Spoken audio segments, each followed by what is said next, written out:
दोस्तों, हमारी चैनल पर आपका हार्दिक स्वागत है। आज मैं आपको शनि के चमत्कारिक पर्चे की कहानी सुनाने जा रहा हूँ, जिसे सुन के आप हमेशा शनि देव के भक्त बन जाओगे। यह कहानी महाराष्ट्र के नासिक जिले के पास के गांव की है। इस गांव के बहुत ही धनवान व्यापारी की है, जिसका नाम था देवेंद्र, जिसकी खुद की चीनी बनाने की फैक्ट्री थी और पूरे भारत में उसका व्यापार फैला हुआ था। पूरे नासिक जिले में देवेंद्र का नाम था। वह उतना सीधा सादा भी था। वह हमेशा गरीबों की मदद करता था। उसे पैसों का बिल्कुल भी अभिमान नहीं था और सबे से मिलजुल कर रहता था। देवेंद्र के दो बेटे थे। बड़े बेटे का नाम राजू था और छोटे बेटे का नाम सोहन था, जो बहुत संस्कारी थे। वह भी अपने पिता के दिए संस्कार के कारण भक्ति भाव से संपूर्ण थे। देवेंद्र ने अपने दोनों बेटों की शादी संस्कारी परिवार के साथ की थी।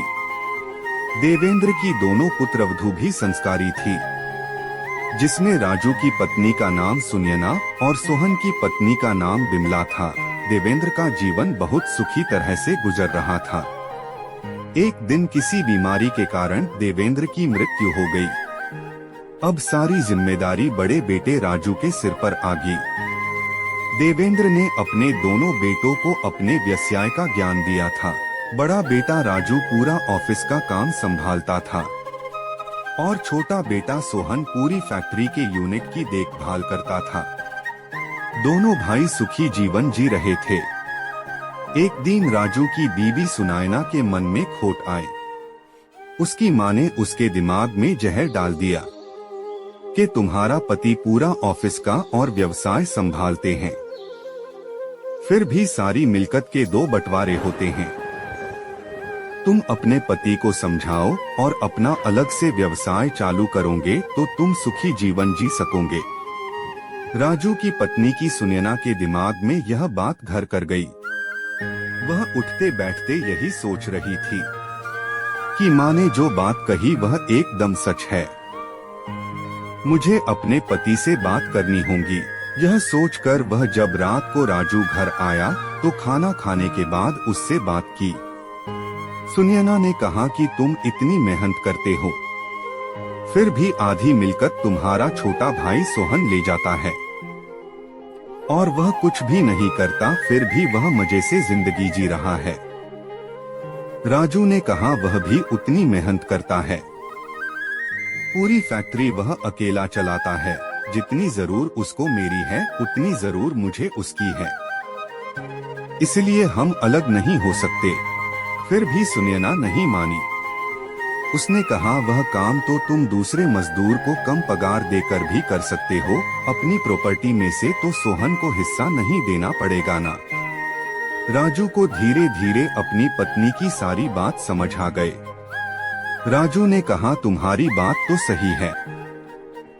दूसरे दिन राजू ने धोखाधड़ी से अपने भाई सोहन को ऑफिस में बुलाया और कहा कुछ जरूरी कागज पर सिग्नेचर करने के बहाने पूरी प्रॉपर्टी पर साइन करवा दिया और सारी प्रॉपर्टी राजू ने अपने नाम कर दी।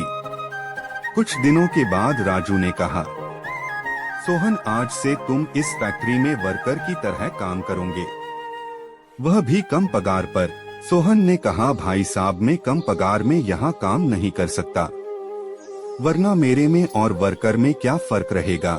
मैं कम पगार में काम नहीं कर सकता। राजू ने कहा अगर तुम्हें यहाँ काम करना है तो कम पगार में ही काम करना पड़ेगा, वरना दूसरी जगह अपना बंदोबस्त कर लो।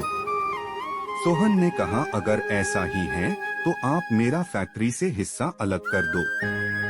राजू हंसने लगा और बोला कौन सा हिस्सा? तुमने ही तो ये सारी प्रॉपर्टी मेरे नाम कर दी है। कुछ दिनों के बाद राजू ने कहा सोहन, आज से तुम इस फैक्ट्री में वर्कर की तरह काम करोगे, वह भी कम पगार पर। सोहन ने कहा भाई साहब, मैं कम पगार में यहाँ काम नहीं कर सकता, वरना मेरे में और वर्कर में क्या फर्क रहेगा।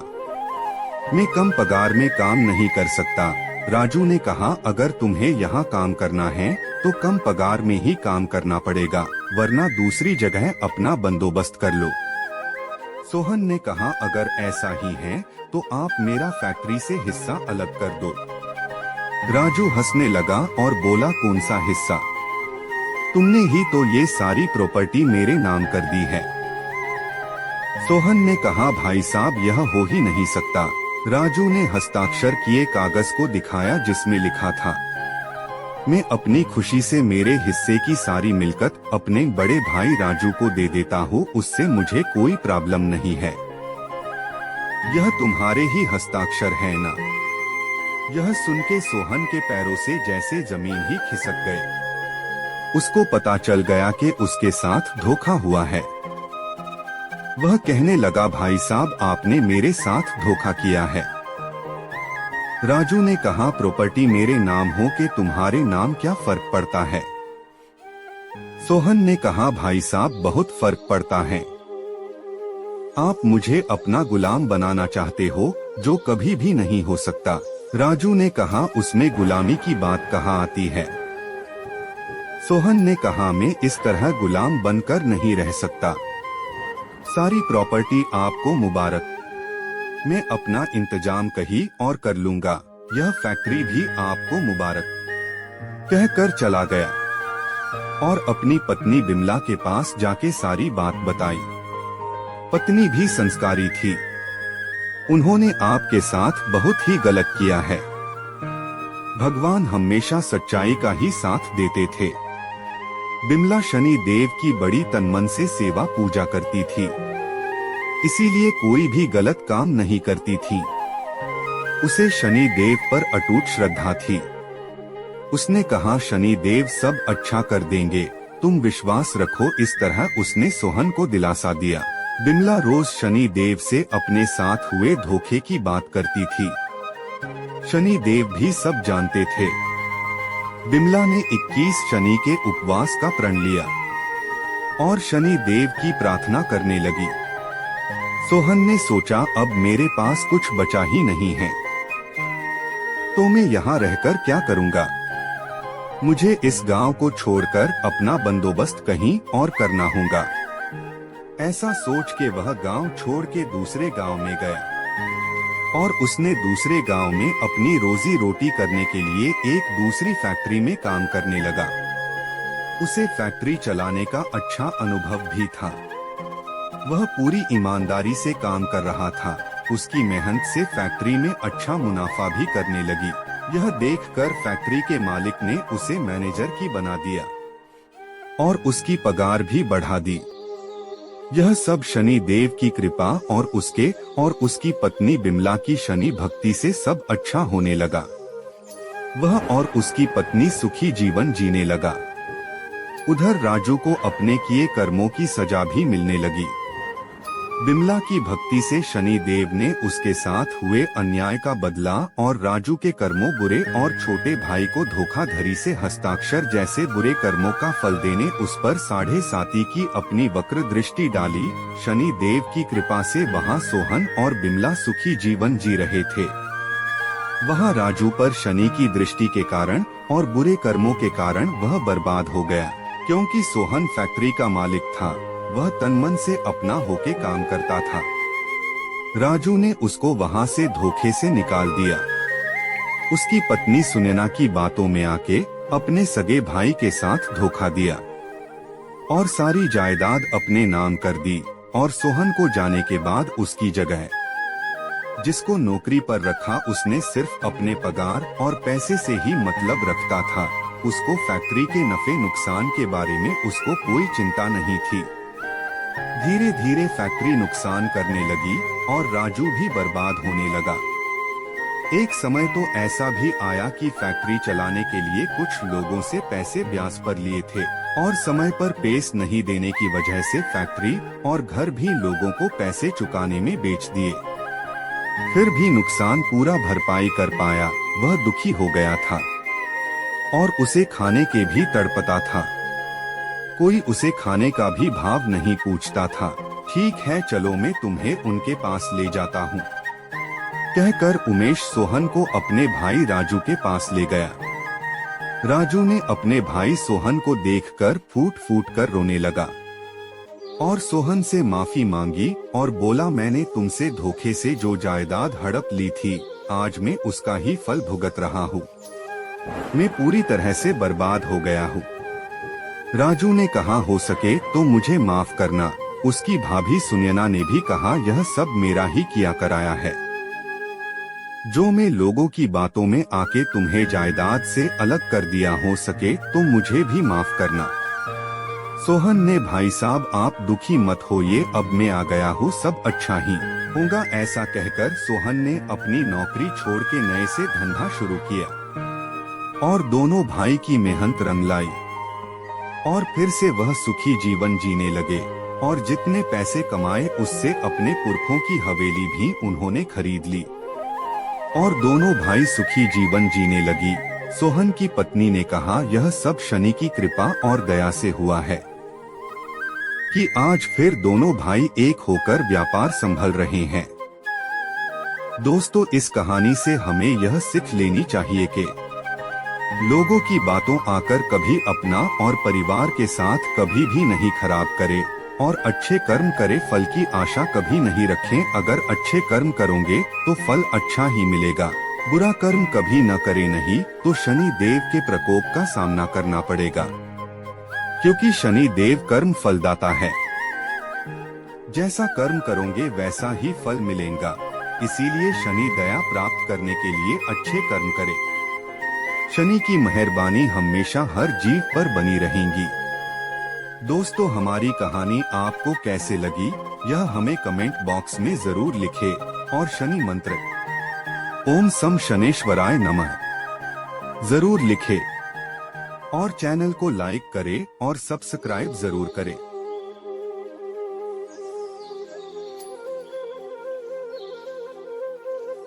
कहानी एक कर्म करो ऐसा कि सबको हो फक्र, हरदम समय का चलता है चक्र, सिर्फ भगवान शनि की दृष्टि ना हो हमारे शुभ कार्यों पर वक्र। एक छोटे से गांव में रहने वाला एक युवक था, उसका नाम रामू था। रामू की परिवार की आर्थिक स्थिति बहुत ही कमजोर थी, लेकिन वह बहुत मेहनती और संघर्षशील था। वह हमेशा से अपने मन में यह विश्वास रखता था कि कठिनाइयों का सामना करके वह अपने और अपने परिवार के लिए एक बेहतर भविष्य बना सकता है। एक दिन रामू के पिता की सेहत बिगड़ गई और उन्हें अस्पताल में भर्ती कराया गया। उनका परिवार व्यापार में जोड़ा हुआ था और उनका धन कमाने का संघर्ष बढ़ गया। इस समय कठिनाई में रामू ने सोचा कि वह कुछ करके अपने परिवार की सहायता कर सकता है। रामू ने अपने गांव में एक छोटा सा किराना दुकान खोली। वह अपनी दुकान में प्रतिदिन काम करता और अपने ग्राहकों को सेवा करता था। उसकी मेहनत और सच्चाई ने उसे लोगों के दिलों में जगह बना लिया।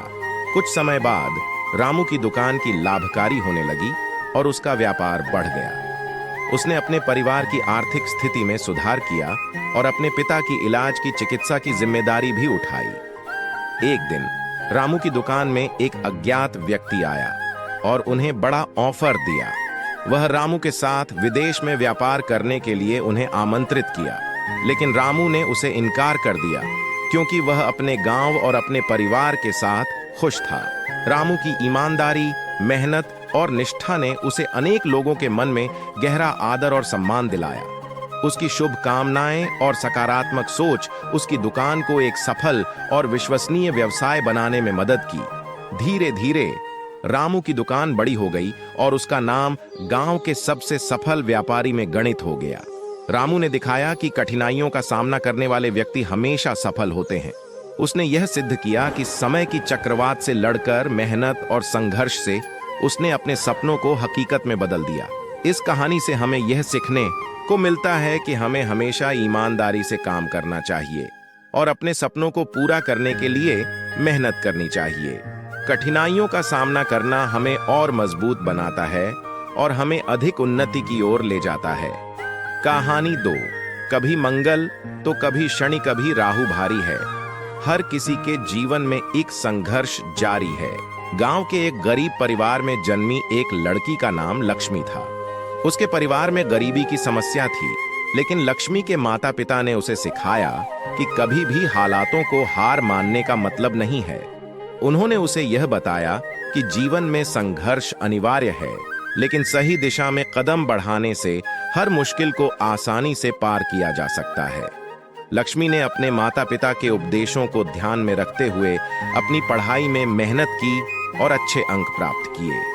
उसने अपने विद्यालय की टॉपर बनने का सपना देखा, लेकिन जीवन में हमेशा अच्छे दिन नहीं होते, इसलिए उसका संघर्ष भी कभी-कभी बढ़ जाता था। एक दिन लक्ष्मी की परीक्षा के दिन ही उसके पिता का अचानक दिल का दौरा पड़ा। उन्हें तुरंत अस्पताल ले जाया गया। इस घड़ी में लक्ष्मी को सभी बच्चों की तरह अपने परिवार की देखभाल करनी पड़ी। परीक्षा में अच्छे अंक प्राप्त करने के बावजूद उसके मन में उतनी ही चिंता थी। परीक्षा के बाद लक्ष्मी को पता चला कि उसने टॉपर के रूप में परीक्षा पास की है। यह खबर उसके परिवार के लिए बड़ी खुशी की बात थी, लेकिन उसके मन में एक समस्या थी कि उसके पिता का इलाज कैसे होगा। इस समय में उसका संघर्ष दोहरा हो गया। वह अपने पिता का इलाज करवाना चाहती थी, लेकिन उसके पास इतना पैसा नहीं था। इसके बावजूद लक्ष्मी ने निरंतर प्रयास किया और अपने रिश्तेदारों से आर्थिक सहायता मांगी। आखिरकार उसकी मेहनत और संघर्ष ने उसे सफलता दिलाई। उसने अपने पिता का उपचार करवाया और उन्हें स्वस्थ बनाया। लक्ष्मी ने दिखाया कि जीवन में किसी भी प्रकार के संघर्ष का सामना करने वाले व्यक्ति कभी हार नहीं मानते। इस कहानी से हमें यह सीखने को मिलता है कि जीवन में हमें हमेशा संघर्ष के लिए तैयार रहना चाहिए। कभी कभी हमारे जीवन में मंगल और कभी शनि का प्रभाव होता है, लेकिन हमें हमेशा आगे बढ़कर अपने लक्ष्यों की दिशा में कदम बढ़ाना चाहिए। जीवन की हर समस्या का हल हमारी मेहनत और साहस में छिपा होता है। कहानी 3। अगर आज दुहक के बादल छाए हैं तो कल सुख की बरसात भी लाएंगे। मैं भी भगवान शनि देव का भक्त हूँ, देखता हूँ कब तक मुझे वो रुलाएंगे। एक छोटे से गांव में एक आदमी रामनाथ नामक था। उसके पास छोटी छोटी संतानें थीं और वह अपने परिवार को संभालने के लिए हमेशा मेहनत करता रहता था। रामनाथ का विश्वास था कि जीवन में संघर्ष होना सामान्य है, लेकिन उसका उद्देश्य हमेशा आगे बढ़ना होता है। एक दिन रामनाथ के उपरांत उसके गांव में एक बड़ा माहौल बदल गया। अचानक से वहां अच्छे दिनों की गहरी रातें नहीं थीं। अर्थव्यवस्था में बदलाव के कारण रामनाथ के परिवार को आर्थिक समस्याओं का सामना करना पड़ा। धन की कमी के चलते उन्हें अपनी दिनचर्या में भी कठिनाइयों का सामना करना पड़ा। लेकिन रामनाथ ने कभी हार नहीं मानी। वह हमेशा उस उम्मीद के साथ काम करता रहा कि एक दिन सब ठीक हो जाएगा। उसका विश्वास उसे आगे बढ़ने में सहारा बना रहा। वक्त बीतता गया और धीरे धीरे स्थिति में सुधार हुआ। रामनाथ ने कड़ी मेहनत और लगन के साथ काम किया और अपने परिवार को सुख और समृद्धि की नई दिशा में ले गए। एक दिन रामनाथ के जीवन में अचानक से एक बड़ा बदलाव आया। उसके परिवार को आर्थिक समस्याओं से छुटकारा मिला और उन्हें सुख समृद्धि की नई राह मिल गई। रामनाथ का विश्वास साबित हुआ कि जीवन में हालात कितनी भी कठिन क्यों न हो, उन्हें आगे बढ़ने का हौसला और साहस कभी नहीं छोड़ना चाहिए। उनका मंत्र था, अगर आज दुहक के बादल छाए हैं तो कल सुख की बरसात भी लाएंगे। मैं भी भगवान शनि देव का भक्त हूँ, देखता हूँ कब तक मुझे वो रुलाएंगे। कहानी 4। अच्छे कर्म करने का अगर करो वादा तो शनि देव किसी काम में नहीं डालेंगे बाधा। एक समय की बात है, एक छोटे से गांव में एक युवक नामक था राहुल। राहुल एक बहुत ही सच्चा और ईमानदार व्यक्ति था। उसके दिल में हमेशा अच्छे कार्य करने की इच्छा थी और वह हर व्यक्ति की मदद करने को तैयार रहता था। एक दिन राहुल को अपने गांव के ग्राम पंचायत की तरफ से एक बहुत ही महत्वपूर्ण कार्य में शामिल होने का निमंत्रण मिला। गांव के स्वच्छता अभियान के तहत एक बड़ा स्वच्छता अभियान चलाया जा रहा था और इसके लिए उन्हें जनसमूह को जागरूक करने का कार्य सौंपा गया। राहुल ने इस कार्य को बहुत ही संजीवनी बूटी के रूप में स्वीकार किया। उसने गांव के हर कोने में जाकर लोगों को स्वच्छता के महत्व के बारे में जागरूक किया और उन्हें स्वच्छता अभियान में भाग लेने के लिए प्रेरित किया। इस अभियान में सफलता मिलने के बाद ग्राम पंचायत ने राहुल को सम्मानित किया और उसे एक सम्मानित पुरस्कार भी प्रदान किया। राहुल के अच्छे कर्मों और उसकी निष्ठा ने उसे ग्राम के लोगों के दिलों में बहुत बड़ा स्थान बना दिया। उसके साथी लोग भी उसके साथ होकर अच्छे कार्यों में सम्मिलित होने को तैयार रहते थे। ऐसा माना जाता है कि राहुल की निष्ठा और सच्चाई ने भगवान शनि के दोष दूर कर दिए और उसे अच्छे कर्म करने में बाधा नहीं आई। इस कहानी से हमें यह सीखने को मिलता है कि अच्छे कर्म करने का वादा करने वाले व्यक्ति को कभी भी अच्छे कार्यों में बाधा नहीं आती। उसके सामने किसी भी मुश्किल को आसानी से पार किया जा सकता है। कहानी 5। सिर्फ यह मत सोचो कि शनि देव दुहक देते हैं, उस दुहक में जीवन के सत्य का पता चलता है। एक बड़े शहर में एक बहुत ही सफल व्यापारी थे जिनका नाम राजेश था। राजेश की धन दौलत और सफलता का यह राज था कि वह अपने काम में ईमानदार रहें और किसी को नुकसान न हो। वह बहुत ही मेहनती और समझदार थे। एक दिन राजेश के व्यापार में अचानक एक बड़ा नुकसान हो गया। यह नुकसान राजेश के लिए बहुत बड़ा झटका था।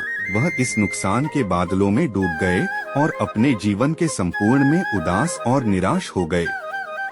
उनके दोस्तों और परिवारजनों ने राजेश को सांत्वना दी और उन्हें समझाया कि हर किसी के जीवन में ऐसी परिस्थितियां आती जाती रहती हैं और उसको निराश होकर हार नहीं माननी चाहिए। धीरे धीरे राजेश ने समझा कि वास्तव में जीवन के हर अनुभव से हमें कुछ सीखने का मौका मिलता है। उन्होंने इस नुकसान के दौरान अपने अदम्य और सहनशीलता का परिचय पाया। राजेश के इस अनुभव ने उन्हें सिखाया कि शनि देव की दृष्टि में नहीं, बल्कि उन्हें अपने जीवन में अच्छे और निष्कर्ष की ओर बढ़ने का मार्ग प्रदान किया। उन्होंने समझा कि दुहक के माध्यम से हमें जीवन के सच्चाई का पता चलता है और हम अपने दोषों को सुधारकर और अपने कर्मों में सच्चाई और निष्ठा लाकर आगे बढ़ सकते हैं। इस कहानी से हमें यह सीखने को मिलता है कि जीवन में आने वाली कठिनाइयों और दुहकों को हमें सीखने और बढ़ने का अवसर प्रदान करती हैं। शनि देव के द्वारा दिए गए दुहक और परेशानियों को हमें सहने के साथ ही सीखने का मौका भी मिलता है, जिससे हम अपने जीवन को और भी समृद्ध और सार्थक बना सकते हैं। कहानी 6। भगवान शनि देव कर्म फलदाता है। जैसा कर्म करोगे वैसा फल पाओगे। एक छोटे से गांव में एक गरीब परिवार रहता था। इस परिवार में एक युवक नामक था रामू। रामू के पिता ने उसे बचपन से ही सिखाया कि जीवन में कर्म करने का महत्व क्या है। उन्होंने रामू को सिद्धांत दिया कि भगवान शनि देव कर्म फलदाता है और जैसा कर्म करोगे वैसा ही फल पाओगे। रामू ने अपने पिता के उपदेशों को समझा और उनके मार्गदर्शन में अपने काम करने का संकल्प किया। वह हमेशा सच्चाई, ईमानदारी और मेहनत के साथ काम किया। धीरे धीरे रामू की मेहनत और कर्मठता ने उसे सफलता की ऊंचाइयों तक पहुंचाया। वह अपने कर्मों से न केवल अपने परिवार का भला करता बल्कि अपने समाज की सेवा में भी लगा रहता। एक दिन गांव में एक बड़ी समस्या आई। बारिश के कारण गांव के कई घर डूब गए थे और लोगों को घर से बाहर निकलना मुश्किल हो रहा था। रामू ने तुरंत उन लोगों की मदद की और उनके साथ मिलकर उन्हें सुरक्षित स्थान पर पहुंचाया। उसने अपनी मेहनत और उत्साह से लोगों की मदद की और भगवान शनि देव के कर्म फल को महसूस किया। इस कहानी से हमें यह सीखने को मिलता है कि जीवन में सफलता प्राप्त करने के लिए हमें मेहनत करनी चाहिए और सच्चाई के साथ कर्म करना चाहिए।